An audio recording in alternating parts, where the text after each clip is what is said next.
तो अभी तक उन्होंने क्या आदेश दिए कि भैया कब तक मैं बाहर आता हूँ या फिर आ जाऊंगा? अभी हम वेट एंड वॉच की स्थिति में हैं। अगर इस धरती पर, झालावाड़ की धरती पर वसुंधरा राजे और दुष्यंत आ गए, उनको कदम रखने नहीं दूंगा, है ना? तो कहीं आपको ऐसा तो नहीं लगता कि भैया उन्होंने तो जेल नहीं, नरेश मीणा बनियान पहनकर क्यों?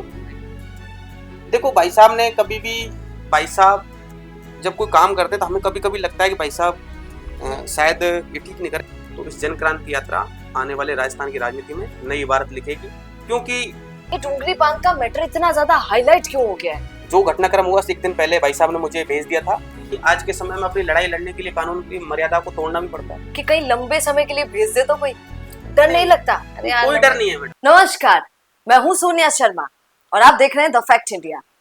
अब अगर फैक्ट की बात कर ले तो कल आपने देखा कैसे हम नरेश मीणा का मुद्दा उठा रहे थे और लाइव जा रहे थे। तो लाइव में मुझसे लोगों ने पूछा कि मैडम बताइए जरा कब बाहर आ रहे हैं हमारे नरेश मीणा। तो आज इसी पर थोड़ी चर्चा करेंगे, क्योंकि उनके लिए सबसे ज्यादा अगर कोई लड़ रहा है तो वो मदन मोहन राजौर है। सही बोल रही हूं मैं? तो मदन मोहन राजौर आपने देखा होगा, वो अपने आप को नरेश मीणा का भाई बताते हैं और नरेश मीणा भी जब बाहर आते हैं तो बोलते हैं कि हाँ भैया मदन ने मेरी मदद की बाहर आने। आइए थोड़ा उनसे चर्चा करते हैं। मदन जी, पहला सवाल ही मेरा ये है, जो लोग आप सबसे पूछ रहे हैं, क्या करने वाले हैं, कब बाहर आने वाले? देखो सबसे पहले तो सोनिया जी मैं आपको बता दूं, हमारी एक टीम है और हम टीम पर काम करते हैं। काफ़ी लोगों की हमारी टीम है। हम कोई भी सलाह मशूरा करके आगे की कोई डिस्कस या कोई आंदोलन करना है या जो भी हमें कुछ करना है पूरी टीम के साथ काम करते हैं, और जो भी भाई साहब का दिशा निर्देश होता है उस दिशा निर्देश के अनुसार हम काम करते हैं। मतलब वो जेल में भी आपको दिशा निर्देश देते रहते हाँ, हैं? कहीं ना कहीं डायरेक्टली जिस तरीके का हमारा एक पूरा समझ टीम गई वर्क है तो हम टीम वर्क के हिसाब से काम करते हैं। उनका जो भी आदेश होता है उसके आदेशों की हम पालना करते हैं। तो अभी तक उन्होंने क्या आदेश दिए कि भैया कब तक मैं बाहर आ रहा हूँ या फिर आ जाऊंगा? अभी हम वेट एंड वॉच की स्थिति में हैं। 8 तारीख तक न्यायिक हिरासत में भाई साहब को भेज दिया है, जो कि दुर्भाग्यपूर्ण है, क्योंकि इस बार वो न्याय दिलाने के लिए गए थे। बड़ी दुर्घटना हुई, 7 बच्चे उसमें खत्म हुए, 30-40 बच्चे हताहत हुए, और उन्होंने अपनी जनक्रांति यात्रा को बीच में छोड़कर उन्हें जाना पड़ा। झालावाड़ के पिपलोद में पहुंचे, अस्पताल में पहुंचे। पहले तो उनको टोल पे ही डिटेन कर लिया था, रोकने की कोशिश करी टोल पर, लेकिन उनका मन नहीं माना, क्योंकि वो हमेशा गरीबों के लिए लड़े, किसानों के लिए लड़े, नौजवानों के लिए, शोषित वंचितों के लिए लड़े। वो सर्व समाज के कोई भी होता है वो अपने, उनको ये नफा नुकसान नहीं देखते हैं कि मुझे यहाँ जाने से कितना फायदा होगा कितना नुकसान होगा। वो हमेशा गरीबों के लिए, वंचितों के लिए, वो ये नहीं सोचते कि मुझे वापस जेल जाना होगा। अच्छा मदन जी, आप उस समय उनके साथ थे। मेरा एक छोटा सा सवाल है जो अभी तक खुलकर सामने नहीं आ पा रहा है। देखिए, नरेश मीणा खुद कहते हैं कि सरकार मेरे सपोर्ट में है, भैया सरकार की कोई गलती नहीं है ना?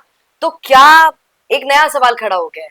उन्होंने कहा था झालावाड़ की धरती पर कि अगर इस धरती पर, झालावाड़ की धरती पर वसुंधरा राजे और दुष्यंत आ गए, उनको कदम रखने नहीं दूंगा, है ना? तो कहीं आपको ऐसा तो नहीं लगता कि भैया उन्होंने तो जेल नहीं? देखो ये तो किस पर शक है, इतना बता दीजिए। चलिए इनडायरेक्टली मैं राजनीति में शक की बात तो है नहीं है, लेकिन अब सोचो कि हाड़ौती से, ये समझो कि राजस्थान की पूरी राजनीति हाड़ौती से चल रही है। लोकसभा अध्यक्ष ओम बिरला कोटा से आते हैं, वसुंधरा राजे जी मुख्यमंत्री रही है 2 बार, वो हाड़ौती से आती हैं। जहाँ ये घटनाक्रम हुआ उनका बेटा सांसद है 6ठी बार इस बार। और भी मदन दिलावर जी हैं जिनका शिक्षा के क्षेत्र में मामला हुआ, तो वो मंत्री वहाँ से आते हैं। मदन जी ने सारे नाम ले डाले हैं, समझ गए मैं। सिंह भी है, वहीं से आते हैं, चपड़ा विधायक हैं। जी। और मानूं तो मैं, जो दोनों पार्टियों को अपनी जेब में रखते हैं, प्रमोद जैन भाया, कांग्रेस बीजेपी को, वो भी वहीं से आते हैं। तो करीबन सरकार शायद उधर से ही चल रही है, और वहीं ये मामला हुआ है। तो आप समझ सकते हो कि अब बिल्कुल मैं समझ रही हूँ आपका इशारा, डालने वाले कौन लोग। बिल्कुल आपका इशारा किधर है। अच्छा मदन जी, एक छोटा सा सवाल पूछूं, थोड़ा सा पर्सनल।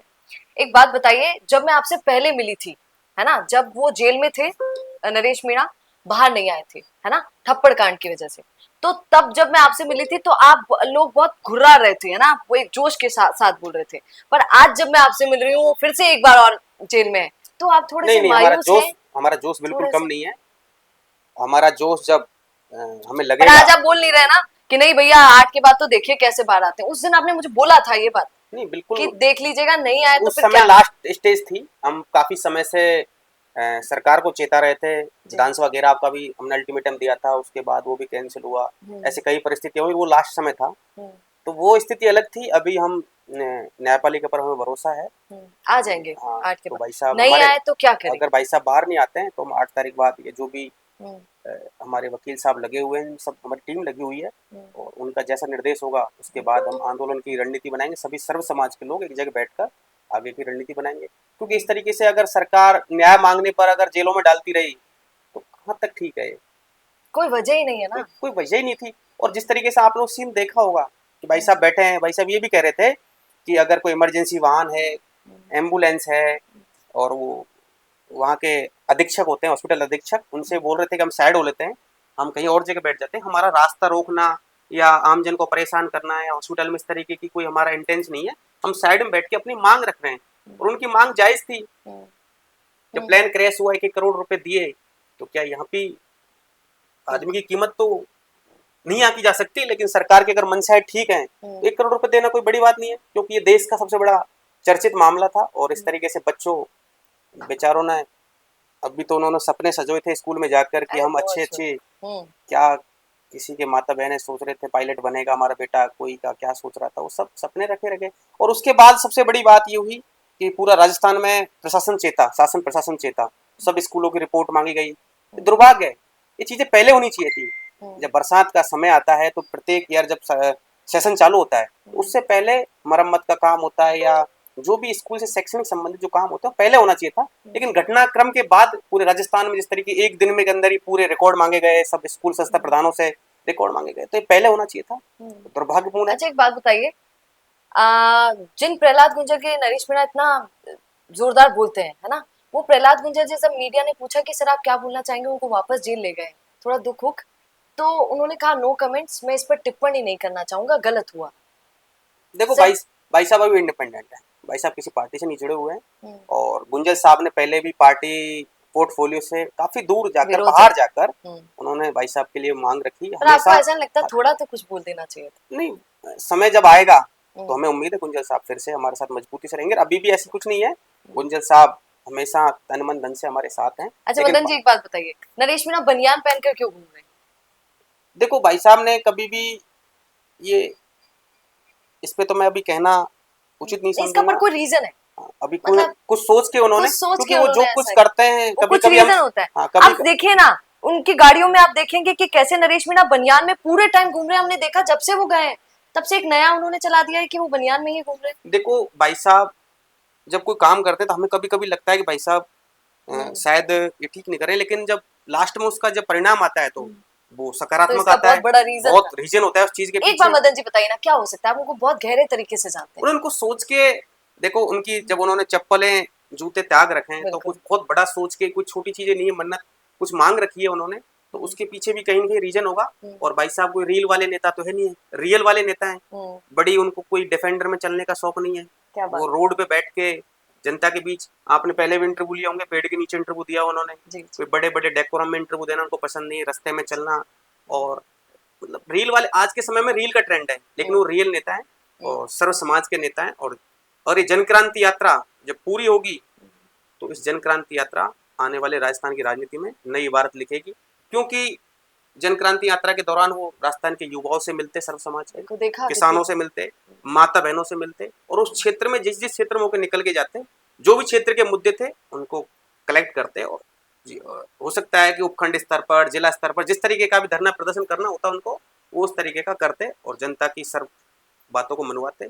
ये आने वाले समय में जनक्रांति यात्रा, भाई साहब उम्मीद है बहुत जल्दी बाहर आएंगे, जनक्रांति यात्रा फिर से चालू होगी, राजस्थान नई इबारत लिखेगी। बिल्कुल ये सही कह रहे हैं। और अच्छा एक और मुद्दा अब याद आ गया है, क्योंकि आजकल बड़ा चल रहा है राजस्थान में, नरेश मीणा का मुद्दा तो है ही, पर भैया डूंगरी बांध कब से चल रहा है आपने सुना होगा। और डूंगरी बांध, अगर मदन जी साथ बैठे हैं तो उनसे भी उस पर थोड़ी सी चर्चा कर लेते हैं। क्या बोलना चाहेंगे, ये डूंगरी बांध का मैटर इतना ज्यादा हाईलाइट क्यों हो गया है? देखो सोनिया जी, अगर आज के समय में कोई अपना, जैसे आपका ये ऑफिस है और अभी मालिक बोले इस ऑफिस को खाली कर दो, आप तो कहीं चले जाओ छोड़कर, तो 1 मिनट के लिए आप क्या सोचोगे, आपसे क्या बीतेगी? बिल्कुल अचंभा होगा, बहुत बड़ा अचंभा होगा। इस तरीके से एक सरकार ने तानाशाही फरमान निकाल दिया। 300 गांव, सुनिएगा मदन जी से, अभी 76 गांव को निकाल दिया, लेकिन 3 फेज में 300 गांव का हटना निश्चित है, वहां से तय है। तो जब अपने खेत खलियान, जानवर, अपने मंदिर मस्जिद, इन सबको छोड़कर जब इंसान जाएगा तो उससे क्या व्यथा होगी? वो कैसे कहीं जाके अपना सरवाइव करेगा? ये बड़ा पीड़ा का विषय है। और इसके मामले में 27 तारीख को जो मकसूदनपुरा में महापंचायत थी, भाई साहब ने पहले 2-3 बार अपनी प्रेस कॉन्फ्रेंस या लाइव के माध्यम से इस आवाज को बुलंद किया था और सर्व समाज को उम्मीद थी कि भाई साहब वहाँ आए, और भाई साहब ने बिल्कुल आने के लिए अपने मीडिया हैंडल से डाल दिया था मैं 27 को उस जगह आऊँगा। लेकिन सरकार ने डूंगरी बांध, उनको पता था सरकार को कि अगर नरेश भाई साहब उस जगह जाएंगे तो सरकार को बैक होना पड़ेगा। सरकार ने मंशा के अनुरूप काम करके वहां से गिरफ्तार अच्छा, ये भी एक बड़ा कारण हो सकता है झालावाड़ से उठाने का। बिल्कुल, झालावाड़ से उठाने का कारण कहीं न कहीं डूंगरी बांध आंदोलन से आने से रोकने का ही सबसे बड़ा कारण है ये। लेकिन भाई साहब इस बार रोक लिया, जब भाई साहब दोबारा जमानत से बाहर आएंगे तो डूंगरी, क्योंकि उन लोगों के लिए लड़ाई लड़ेंगे। भाई साहब कभी फायदा नुकसान नहीं देखते, वो दोबारा जेल चले जाएंगे लेकिन जनता के लिए तो हमेशा लड़ेंगे, कभी ऐसा नहीं होने देंगे। और मैं 5 दिन भाई साहब के साथ ही था। जो घटनाक्रम हुआ 1 दिन पहले भाई साहब ने मुझे भेज दिया था कि जिस तरीके से वहाँ मैं 24 को आ गया था शाम को कि आप चलो और वहाँ पे जो व्यवस्था है वो देखो, मैं 27 को आऊँगा। और 25 को ये घटनाक्रम हुआ झालावाड़ में इस तरीके का, तो बड़ा दुखद है। लेकिन भाई साहब अगर वहाँ आते तो बहुत अच्छी आवाज बुलंद होती, सरकार को बैक होना पड़ता। बिल्कुल। अच्छा, सरकार अभी तो बैक नहीं हो रही है, क्या सोचा है आप लोगों ने? क्योंकि लोग मान रहे नहीं रहे हैं, लोग कह रहे हैं कि मैंने सुना था एक व्यक्ति को डूंगरी बांध के लिए, मुझे वो याद आ गया। वो व्यक्ति ने क्या बोला था, सुनिए। उसका घर है वहां पे जहां से हटाया जाना है, तो वो कह रहा था कि सरकार हमें 10 लाख देगी। अरे भैया, हम सरकार को करोड़ों रुपए दे देंगे, हमसे ले लो आप, पर हम हटेंगे नहीं। इतनी बड़ी बात। लोग कह रहे हैं कि अगर हमें आसपास वहाँ टाइगर रिजर्व में फॉरेस्ट का जो लैंड है वहाँ में डीएलसी रेट पे, जो डीएलसी रेट है वो बता दो, हम लेने खरीदने के लिए तैयार है सरकार की जमीन को। तो उनकी बहुत बड़ी पीड़ा है, वहाँ रिश्ते होना बंद हो गए मैडम। अभी जो वहाँ गाँव की स्थिति है, 76 गाँव में ना बेटी का रिश्ता हो रहा है ना बेटे का रिश्ता हो रहा है। क्योंकि उन्होंने डर का माहौल हो चुका है उनके बीच में, उनका कोई रिश्ता लेने के लिए तैयार नहीं है इस टाइम। तो आप सोचो उनसे क्या गुजर रही होगी, अपने खेतों को छोड़ के जाना। और इधर करौली धौलपुर बफर जोन के 108 गांव है, तो सरकार इंडस्ट्रियल कॉरिडोर बनाना चाहती है, सरकार पूंजीपतियों को फायदा पहुंचाना चाहती है। क्योंकि कभी भी कॉरिडोर बनता है तो 3 चीजों की आवश्यकता होती है। ट्रांसपोर्टेशन, सबसे पहले रोड बनना, तो डीएमसी बन गया, डीएमसी को छोटे छोटे रोडों से कनेक्टिविटी की जा रही है माधोपुर के अंदर। दूसरा काम होता है जमीन एक्वायर कर रहे हैं। अब जब वहाँ जमीन एक्वायर हो जाएगी तो बड़े प्रोजेक्ट लग जाएंगे। अब प्रोजेक्टों के लिए तो पानी की व्यवस्था चाहिए, एक लाइट की व्यवस्था चाहिए। तो जब बड़ा डैम बनेगा तो उससे पानी भी आएगा, लाइट भी, वहाँ पे तंत्र लगेगा। तो ये बड़ा लंबा चौड़ा प्रोसेस है। सरकार आधा धौलपुर जिला, आधा करौली, माधोपुर जिले को यहाँ से हटाना चाहती है। बहुत सारे 300 गांव तो बहुत होते हैं भैया। तो आप लोग अब क्या प्री प्लान बना रहे हैं, क्या करने वाले हैं? देखो, हमने 4 पंचायतें की हैं, हमारी चकेरी में पंचायत है, उसके बाद हमारा माधोपुर से करौली ट्रैक्टर मार्च रहेगा। और अगर सरकार नहीं मानती है तो हम जयपुर या दिल्ली का रास्ता तय करेंगे, जयपुर दिल्ली कूच करेंगे। क्योंकि और ये बहुत दूर की बातें हैं, बहुत जल्द की बातें हैं, ये बता दीजिए समय के अनुसार। बहुत अल्प समय में हम ये सब चीजें करने वाले हैं। वहाँ की जनता संघर्ष समिति की, हमारी जो डूंगरी बांध संघर्ष समिति की टीम है वो लगी हुई है, और सब टीम वर्क है वहाँ भी हमारा। जो भी टीम जो फैसला लेती है संघर्ष समिति की, उसके अनुरूप काम करते हैं। और आपको पता है कि आज के समय में अपनी लड़ाई लड़ने के लिए कानून की मर्यादा को तोड़ना भी पड़ता है, क्योंकि मर्यादाओं में रह के आज तक कभी ऐसी चीजें, भगत सिंह हुए, गांधी जी हुए, इन्होंने मर्यादाएं तोड़ी कभी कभी। तो अगर भले के लिए अगर मर्यादा तोड़ना है, मैं तो मानता हूँ तोड़ देनी चाहिए। फिर जेल भी तो जाना पड़ता है। चले जाओ, अगर 5 लोग जेल जाने से, अगर इतने लोगों 2.5 लाख लोगों की अगर जान बच रही है तो मेरा तो मानना जेल जाना चाहिए। अभी सरकार ने नरेश भाई की रिहाई को लेकर, डूंगरी बांध को लेकर, हमने 25 तारीख को रास्ता जाम किया था। हम बात रख सकते हैं, क्या गलत है मैडम बात रखना? तो अगर सरकार नहीं सुने तो बात रख सकते हैं, हमने संवैधानिक तरीके से रास्ता रोका। पर मेरा मदन जी सवाल ये है कि कहीं लंबे समय के लिए भेज दे तो कोई डर नहीं लगता? अरे यार, कोई डर नहीं है मैडम, क्योंकि पता है कि पीछे छुड़वा लेंगे, जैसे नरेश मीणा को पता है कि पीछे हजारों लोग हैं हमारे शुभचिंतक, हजारों एडवोकेट हैं, हजारों हमारे समाज सेवी लोग हैं जो हमारे लिए दिन रात संसाधनों की व्यवस्था करते हैं। इसलिए पीछे से शक्ति मिल जाती है ना कि, और सर्व समाज का, 36 कौम का हमें आशीर्वाद है, हमें डरने वाले नहीं है। और हमारी संघर्ष समिति की टीम में काफी लोग हैं जिनका मैं आपके सामने इस चैनल के माध्यम से, भरतलाल फौजी खेलड़ा हैं जो बहुत अच्छे हैं, रूप सिंह भूरी पहाड़ी हैं जो इस आंदोलन को शुरू से लीड देख रहे हैं, महेश भूरी पहाड़ी हैं, रूप सिंह गुजर भागीरथपुरा के हैं जो कर्नल साहब के साथ काम किया उन्होंने, रतन पहलवान जी हैं, अशोक राजा हैं, देशराज खेलड़ा है, मुकेश मीना सेठ हैं जो रणथंबोर सेंचुरी में बहुत कुछ छोटी छोटी बातों को देखते हैं, वो राजेश निमोदा, ऋषिकेश सांकड़ा हरिरामपुरा, गिरिजा मीना है बीजेपी की, मुकेश भूप्रेमी, हरकेश सरपंच, चेतराम गावदा, नरेश चेसी डिडवाड़ा, एसपी गुजर बरियारा, रोहित गोवर्धनपुरा, मुकेश एंडा जो सस्पेंडेड प्रधान स्टैम, प्रहलाद दीवानपुरा, अमर सिंह बाडोलास, जेपी भूरी पहाड़ी, पिंटू चेची सरपंच है, पुखराज मीना मांडा है, विजय मीना मांडा है, ऐसे काफी लोग हैं जो इस आंदोलन को देख रहे हैं। ये कोई सिंगल आदमी का या कोई मदन मोहन राजौर का आंदोलन नहीं है, वहाँ क्षेत्र गांव का आंदोलन है। क्षेत्र गांव के आंदोलन में सब सामूहिक रूप से जिम्मेदारी देख रहे हैं और हम अंजाम तक पहुंचाएंगे मैडम, चाहे इसकी कीमत कुछ भी हो। सरकार हमें जेल में डाले, मुकदमे लगाए, और भी मुकदमे लगा दे, मुकदमों से क्या होगा? अगर मेरे जेल जाने से, अगर मुझे और भी कोई बड़ा प्रोटेस्ट करना पड़ा, अगर रेल रोकनी पड़ी, कुछ भी करना पड़ा, तो उसके लिए जेल चले जाऊंगा, तो मुझे क्या फर्क पड़ता है? कम से कम मैं 2.5 लाख लोगों का जीवन तो बचा दूंगा ना। बिल्कुल, तो मेरे लिए जेल बड़ी बात नहीं। बिल्कुल। तो ये थे हमारे साथ मदन जी, आपने बात तो सुनी ली है। 2 बड़े टॉपिक, एक कौन सा, डूंगरी बांध, और डूंगरी बांध बहुत छोटी चीज नहीं है, बहुत बड़ा मुद्दा है भैया। तो ये तो बोल रहे हैं कि हम बड़ा आक्रोश करेंगे उसके लिए भी, और नरेश मीणा अगर 8 अगस्त को बाहर नहीं आ पाए तो भी बड़ा आक्रोश आपको दिखाई देगा। पर आप ऐसे जुड़े रहिए द फैक्ट इंडिया न्यूज के साथ। नमस्कार।